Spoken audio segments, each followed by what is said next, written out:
Netflix and chill? Never heard of her. Carbs and kisses the only thing I want, but men do not concur. They just want to auto-load the next episode. No, you are not entitled to more. I am a complicated goddess, but if you want to charm me, it's actually very simple. Plain pizza, frappuccino, be a loving, respectful human being. Go ahead and skip the wine, because I don't drink, so you've got a cheap date with the queen for what, $10.25? Once we split it down the middle, how can that possibly be too tall in order? He shows up at my door, we have a picnic on the floor, funny and sweet till his behavior changes, and it's clear he missed requirement number 3. Already told you my body, a luxury home, you think you got a golden key to the master suite? You ain't welcome past the gate, bro. But you see, the part that upsets me is that if you were actually trustworthy and truly cared about me, then over time we'd have something beautiful. We'd have kisses and affectionate touch. It could be as intimate as a one, passionate and sensual, but meaningful and blissful, respecting boundaries I've clearly declared as non-negotiable. But he's only trudging through it. It's always, well, what comes after this? Honey, may I remind you, you are touching a goddess. This is it. But he'll never make it that far. I treat them all as biologically armed. It sucks because even if they really fell for me, the risk is too high. I'll never deactivate the alarms. We'll never be in each other's arms. No heart-to-heart or body contact, won't even be in each other's contacts. Learned to love myself naked a decade too late. Now while the good guys are taken and the ones remaining don't have numbers we're saving, I'll never even give my number out, because then I'll have to fear a call coming from inside the house.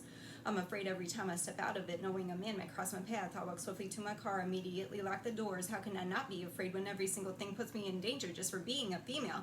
People act like my fear is just catastrophic thinking and then put the burden on women to impossibly navigate between who's dangerous and who's genuine.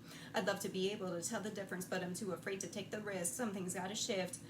Beautiful, proud, single by choice and self-sufficient. This should be independence. I should feel free. But instead, every move I make is with fear, distraught, and hesitancy. I'm anxious to taking out the trash and recycling. Just walking into the store to get groceries. Heart always racing, muscles tense. Run every errand, always feeling on edge. Hesitate to use a cart or be in the way, because they told me women are supposed to be small and hardly take up any space. Like I'm supposed to apologize just for eating and buying things. Well, sorry, not sorry, pardon me for existing. Can you imagine if every time you went to scrutinize a woman, you held your tongue or celebrated her instead? If we weren't subjected to harsher judgment of the physical, imagine if the headlines finally said picking women apart is no longer acceptable. People act like celebrating women without derogatory comments is impossible.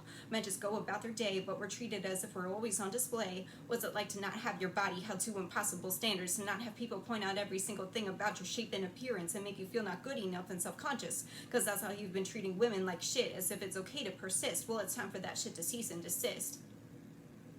Why can't we change the conversation so you don't talk about the size of a woman's body every time you see her? I hate that social cues among women told us that's how we should continue speaking to each other, to always glorify the lesser as better, as if the size of your waist and inches on your thighs had some kind of higher fucking meaning. I still catch myself sometimes reacting immediately to a woman's thinness when I see her walk by in a slinky dress. I feel ashamed when it happens. While I was noting her body type, my first reaction, but it's a chance for learning and growing. My projection reminds me what other women might be feeling. It's what we've been taught for so long, to compare and contrast, put ourselves down and say it aloud, speak negative self-talk as if it's a compliment to someone else, but in the end it just makes both of us feel bad. Every picture she posts is sexier and more beautiful than the last. As soon as my jaw drops, so does my self-esteem. My appreciation for her beauty grows while my confidence hits a low. But I have to ask myself, because she looks stunning and mine now less beautiful, is it supposed to make me feel less than and insecure? Does a digital image of someone else have the power to take my own beauty and change it, reduce it, or take it away from me? Does it have a strong grip on my insecurities, or is that power in me? The immediate voices used to be so rampant, they'd say I'd love to wear that pose just like that, but when I see my reflection, my face and body will not match her perfection. So lagging clarity from the epiphany that it's not supposed to, I have beauty of my own. I used to imagine becoming my queen just temporarily, just long enough to feel confident and sexy enough to know exactly what it's like to have the most perfect features and feel exactly what she feels. See her face and body in the mirror just for a few minutes till it morphs back to mine again and my confidence dwindles. But I'm not supposed to feel it in hers, it's within me, flows through every queen. That's why we all look different. Even if I tried Facetune an imitation, you'd still see me through the pixelation. The dress hugs my body differently, because that's how it's meant to be. Now I see me in the mirror always. I light up from my special touches and give love to my affectionate touches. My beauty is solid now, it remains unafraid and unaltered. If anything, her photo makes me feel intrigued and inspired. New poses to mimic in the mirror make me feel sexy, or pick up the twitch she's been serving us, give it a twist, remix the fit so it flatters me best. Grateful I've fixed the self-deprecation of my physicality. Now how do I fix the insecurities of the rest of me? I wish every mistake I make didn't ruminate. Always afraid one misstep and I'll lose everyone and everything. Whatever I say or do, I fear all of it, even minor things. Every time I post a comment, I'm afraid they'll judge me. But if I hesitate too long and say nothing, I'm afraid they'll forget me. Self-doubt keeps me up at night. I put the up and uptight. I feel the panic and tension rising, hunted by incessant overthinking. I upset myself by wishing every trait I possessed was adored by everyone else. Then I remember when people cock their head with inquisition at my life decisions, it means I'm doing it right. Some people think with enough convincing they can make me choose differently and want the same things. I guess they're hoping I'll just wake up one day as a press button doll of basic mimicry, with no opinion unpopular, no request too particular, just an easygoing go with the flow follower, no oppositions or customizations, just satisfied with the hand that you dealt for her. Well, you're describing the anti-me. If you try to inject me, I still have the antibodies. I will not allow threats to my personality, even if it rivals the mainstream expectancy. But I can't please them all, only a few even get me, but those who do celebrate me in ways I used to think I was not worthy. I know some still don't vibe with me. I can only hope they'll grow to love my oddities. But at least my queens have seen me happy as the real me. Witnessing such bliss and sharing it in person is a special rarity. They become the most precious memories and moments of connection and clarity. Took me an extra decade in a queendom of hearts to finally see the Pacific was finally with the tribe I belong to, yet some still see me as a misfit. Lucky for them, all my quirks and insights only get more precious over time. The significance sparkles when we're together at the same time.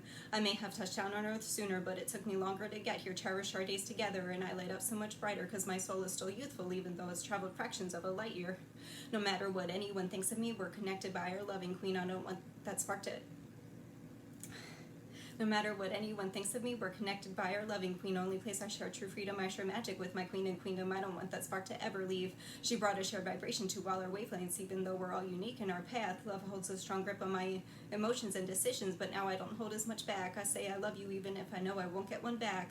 I want to make sure you hear it when you're with me. I know that could be the only opportunity I've had people taken from me. My brain still struggles with the permanency. So now anytime someone gets to see the sun in me and I don't have to hide the true excitement in me, I make sure they know in this lifetime they're special to me. Hard to return to the other me, my other named reality. Living such a dichotomy is how I keep sacred the best of me, but in the end it might be the death of me.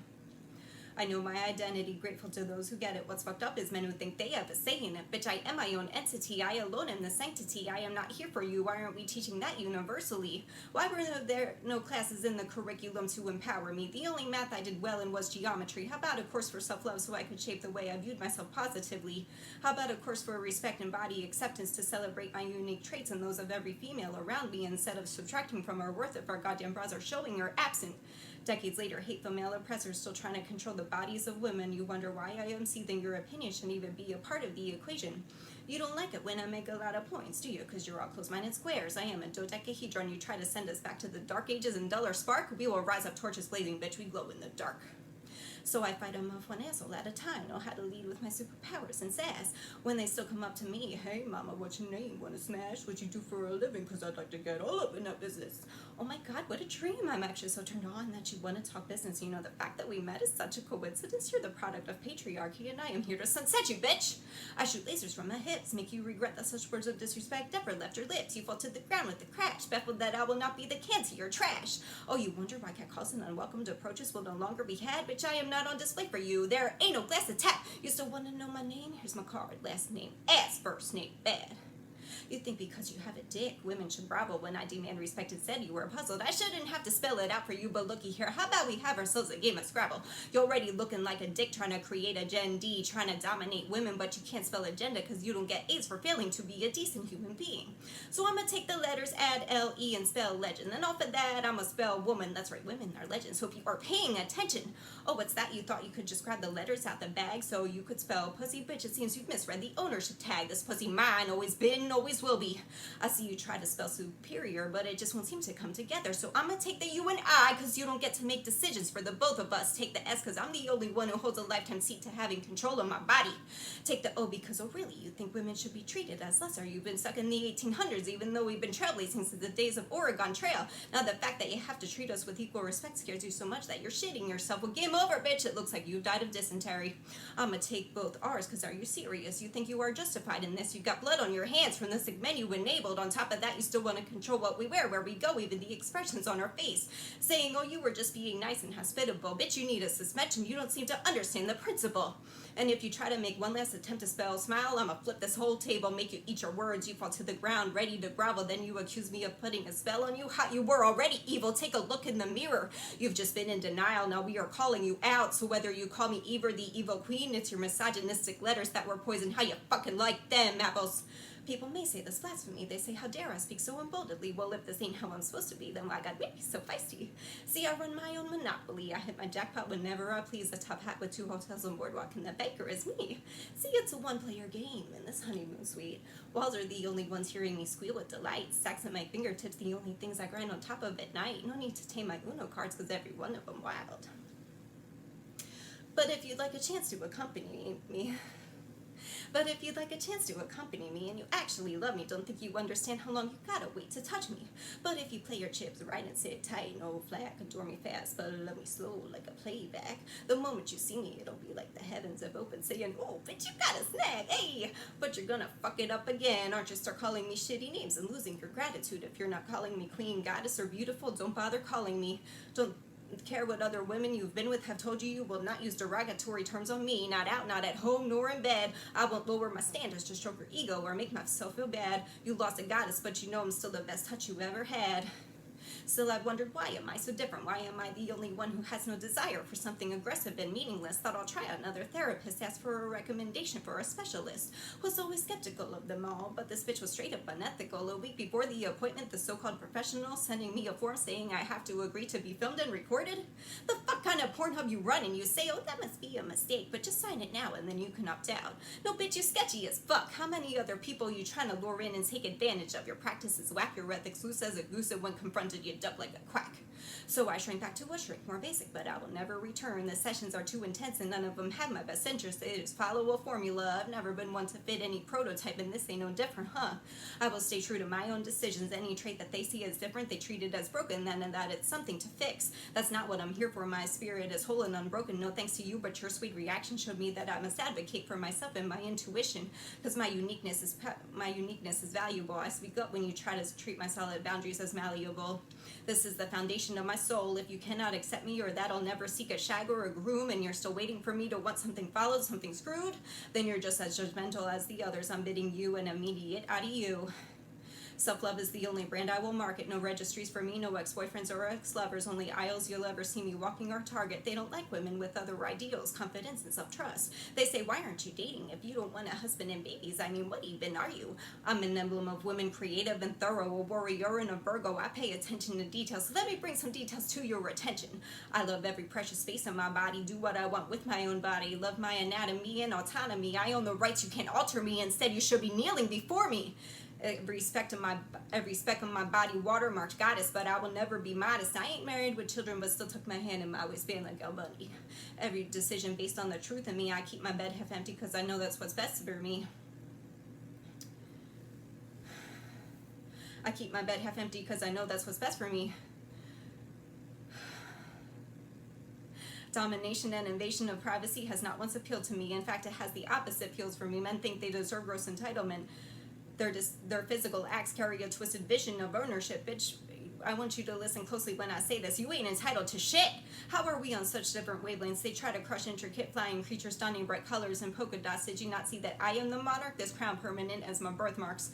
But my arms are tired from holding up walls all around me. I shield myself both in front and behind me, but I can't cover 360 degrees. I'm always partly exposed, so I pick up another board, hammer, and nail it in to cover the holes. I don't want anyone to see in because they'd see too much.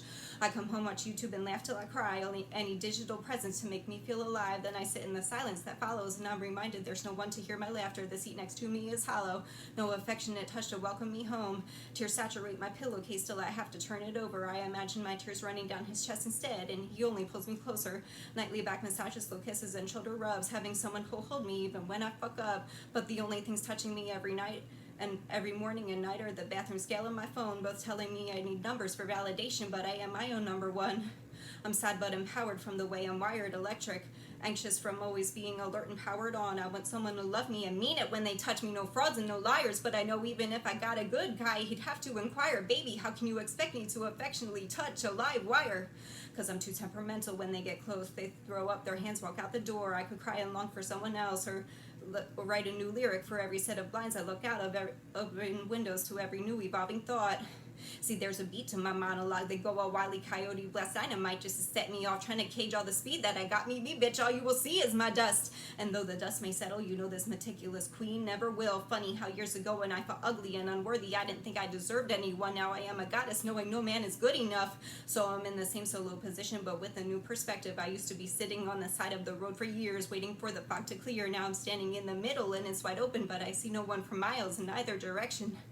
So I place my Starbucks mobile order, pick up my pizza to go order, climb the stairs balancing both items, endure kisses for one and endure picnic for one, and silence kisses only in my imagination. But I know who I was made for, kinder to myself now, and I am grateful.